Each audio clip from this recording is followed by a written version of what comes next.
Salut Colin. Salut Pascal. Alors aujourd'hui on va parler de la garde. Donc c'est important, ça concerne les enfants. Oui. C'est quoi la garde dans le cadre d'une séparation, d'un divorce? En fait, c'est l'un des premiers sujets qu'on va traiter lors d'une séparation ou d'un divorce.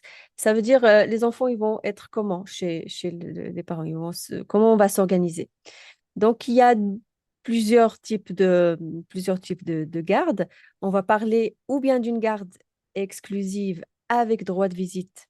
Donc, pour l'autre parent, ça veut dire que, alors comme c'est formulé, parfois ça peut être assez pas très, Mais je sais justement, pas. le terme droit de visite, on se dirait qu'on nous coupe un peu des enfants, on peut dire ça. Enfin, Oui, mais en fait, le but, non, c'est vrai que la formulation, elle est un petit peu forte, mais en fait, ça veut dire quoi? Ça veut dire que les enfants, ils sont, par exemple, la majorité du temps chez un des parents et ils peuvent passer un temps chez l'autre parent, par exemple, les week-ends, un soir par semaine, euh, mhm, éventuellement une soirée et une nuit par semaine. Mais en fait, ça veut dire que pour une majorité du temps, l'enfant, il se retrouve toujours chez papa ou chez maman. Et l'autre, il a un droit, on va dire, élargi. Il peut avoir son enfant quand il veut. Maintenant, ce qui se passe, c'est que souvent, comme on le formule dans les conventions, on va dire que les parties, elles s'organisent comme ils veulent. mhm. Et s'il y a un conflit, à défaut d'entente, c'est ce qu'on met sur la convention qui va être pris en compte. Ça veut dire, par exemple, la semaine chez maman et puis le week-end chez papa ou vice-versa. Ou voilà, donc c'est comme ça.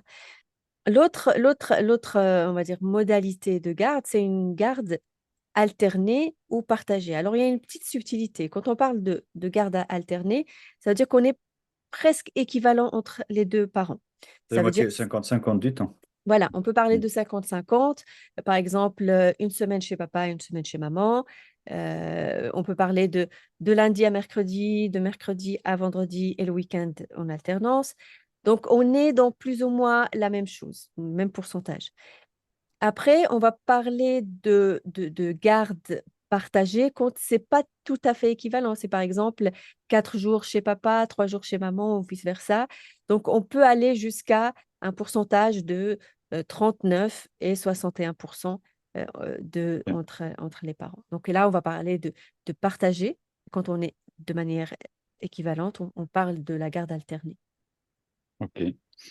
Et l'enfant, est-ce qu'il y a quelque chose à dire là-dedans ou comment ça se passe? Alors, en fait, toujours, le juge, il va instaurer. Alors, on voit de plus en plus que les juges, maintenant, ils instaurent, et même c'est une volonté des parents, qu'on est dans des gardes alternées ou partagées. Euh, Maintenant, vraiment, on va dire la ligne directrice, c'est le bien de l'enfant. Il faut que Hmm. l'enfant soit bien. Et c'est là aussi où le juge, par exemple, quand il va appliquer ses critères pour voir est-ce que c'est mieux une alternée ou par exemple, une garde exclusive, il va examiner plusieurs critères. Parmi ces critères, par exemple, la capacité des parents à communiquer. Donc, Ouais, ouais. parfois, les parents, ils sont tellement en conflit que ça impacte l'enfant. Et donc, si vraiment il y a impossibilité de communiquer entre les parents, bah, le juge, peut-être, il va, il va peut-être prendre une garde exclusive en faveur de l'un ou de l'autre. Euh, Mais il faut savoir, ça, c'est quand le juge qui décide lors d'une procédure, mais si c'est à oui, l'amiable, là, les parties. si c'est à l'amiable, oui, bien sûr, souvent, bah, dans notre expérience, les parties, elles partent souvent sur une garde alternée ou partagée. Hmm. Ok. Parmi les critères, par exemple, c'est la situation géographique. Ça veut dire quelle est la distance entre la maison de papa et la maison de maman. Euh, et et c'est vrai que bah, le législateur, il n'a pas mis une distance de dire bah, 15 km ou 20 km.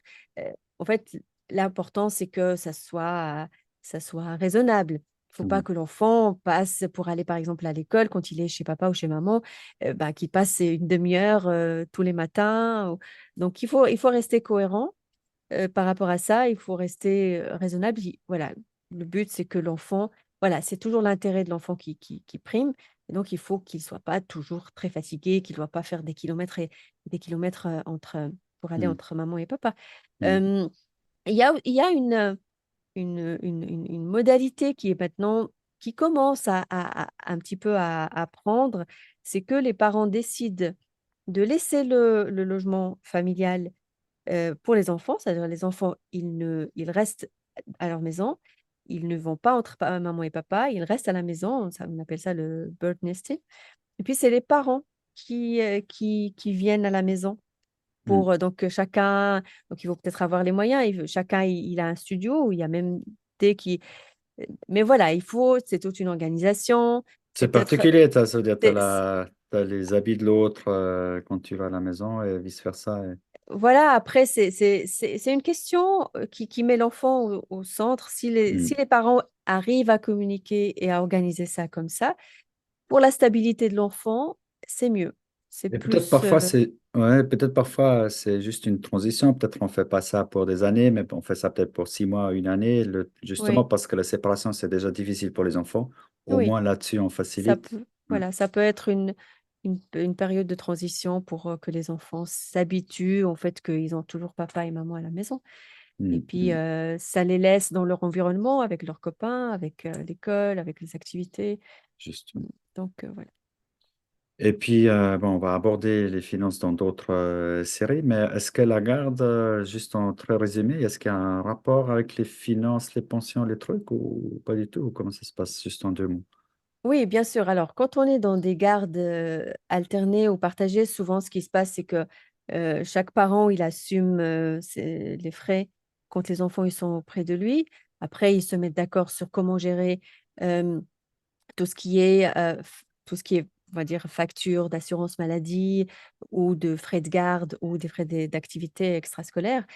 Par contre, quand on est dans une garde exclusive, normalement, on va dire, le principe, c'est que le parent qui a la garde des enfants, il contribue en nature, ça veut dire l'éducation, préparer à manger, la lessive, le pédiatre et ainsi de suite.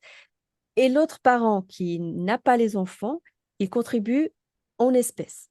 Donc ça, Mm, c'est vraiment, donc il y a une contribution qui est versée du parent qui n'a pas la garde en faveur donc des enfants et puis aux mains du parent qui a la garde. mhm. Maintenant, ça dépend les ressources et les coûts de chaque personne. Et puis, est-ce qu'il y a la possibilité de verser cette contribution ou pas? Et donc c'est vraiment individuel selon la C'est famille et chaque selon personne. le cas, c'est selon le cas d'espèce. Ça veut dire que chaque famille, chaque cas est différent. Et Mm, nous, quand on est à l'amiable, on va trouver toujours un on va dire, on va trouver la solution qui arrange tout le monde et qui met tout le monde dans une situation, on va mm. dire, décente et puis qui ne met pas le couteau sous la gorge d'un ou de l'une ou l'autre Ouais, partie. ouais. Et je crois que ça, c'est un exemple assez important pour rappeler, je pense qu'on va pas manquer à le rappeler plusieurs fois dans ces podcasts, l'importance de faire à l'amiable, de se mettre d'accord sur quelque chose qui convient à tout le monde, sachant que c'est un divorce, une séparation. C'est difficile à faire du gagnant-gagnant, mais au moins des bons compromis, plutôt que de passer dans des procédures et que vous avez un juge qui décide à votre place, parce qu'à l'amiable, c'est les parties qui décident. Et je crois que pour des questions comme la garde et les enfants, c'est plus agréable de décider soi-même que de laisser ça à une autre partie décider. Oui, il faut juste que les décisions prises soient toujours équitables, Mm. raisonnables, cohérentes, et donc elles ne mettent pas une des parties dans des situations euh, pas confortables. Et puis Donc, là, typiquement, toi, avec ton expérience, tu peux donner des pistes, tu peux aider, tu peux soit médier ou bien voilà, aider à trouver des compromis, justement. mhm. Ok. Bah, bien, je crois qu'on a un peu fait le tour et puis on sera très très bientôt pour notre sujet. Merci. Ciao. Ciao.